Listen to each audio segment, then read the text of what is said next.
Beep, beep, beep.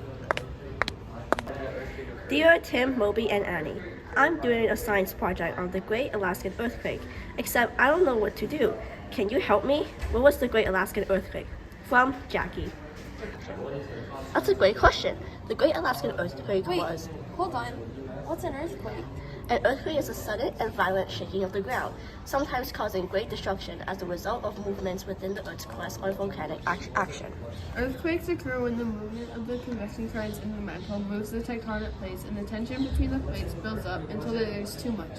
The elastic rebound causes vibrations and shaking that can be felt on the surface. Elastic rebound is when a force is applied to rocks, causing them to strain and snap back. But what are plate tectonics? What is a plate tectonic, you ask? Plate tectonics are large slabs of rocks from the crust and upper mantle composed of continental and oceanic crust. So are we all good here? Yes, so how did the Great Alaskan Earthquake even happen? The Great Alaskan Earthquake was caused by the Pacific Plate sliding beneath the North American Plate, creating a fault. So what's a fault? Faults are fractures of rocks of the Earth's crust moving to each other. This type of movement can cause earthquakes. There are 3 different types of faults. A normal fault is when rocks are pulled apart under tension forces. A reverse fault is when rocks are compressed and one side of the fault moves up the foot wall. A strike-slip fault is when rocks are sheared/slide past each other. Oh, I get it. So it was a reverse fault. Yes, moving on. The Great Alaskan Earthquake took place on March 27, 1964 at around 5:36 p.m. It had a magnitude of 9.2 on the Richter scale and an 11 on the Mercalli scale. Annie, what is the Richter scale and the Mercalli scale? The Richter scale is a scale used to measure strength and magnitude of an earthquake. The Mercalli scale is a scale used to measure the intensity of an earthquake. And with the number so high on the scale, there was a lot of damage done to properties. Fortunately, there were only 139 deaths.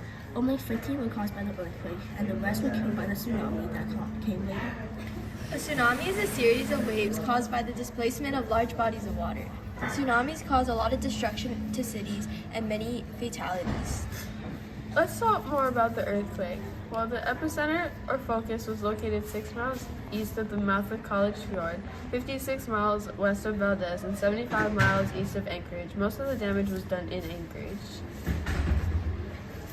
The focus of an earthquake is the place in Earth's crust where the energy of the earthquake originates, and the epicenter is the part on Earth's surface directly above the focus.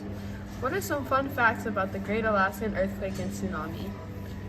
Oh, I know one. The Great Alaskan Earthquake was the most powerful earthquake in North American history, and the second most powerful earthquake ever recorded. The earthquake was so powerful that it was felt all over the United States, except Connecticut, Delaware, and Rhode Island. After the earthquake, there were still aftershocks. These aftershocks had a magnitude greater than 6.2. The tsunami was also so destructive that the only buildings that survived were the schoolhouse that was 100 feet above sea level.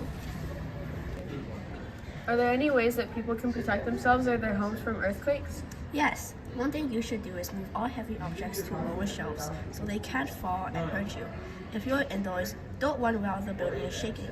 Instead, stay clear of heavy furniture, windows, and the kitchen. Also, make sure your gas and water heater are secured. And you can even get sensors to turn off your gas when it detects shaking to help prevent fires. Seismic safe structures are also good to live in if possible, especially if you live along plate boundaries.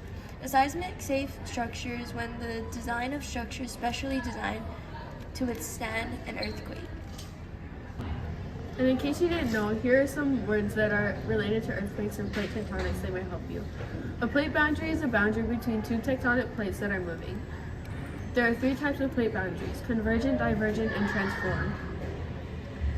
A seismic wave is a wave of energy that is generated by an earthquake or other earth vibration, and that travels within the earth or along its surface. There are 3 different types: primary waves, secondary waves, and surface waves.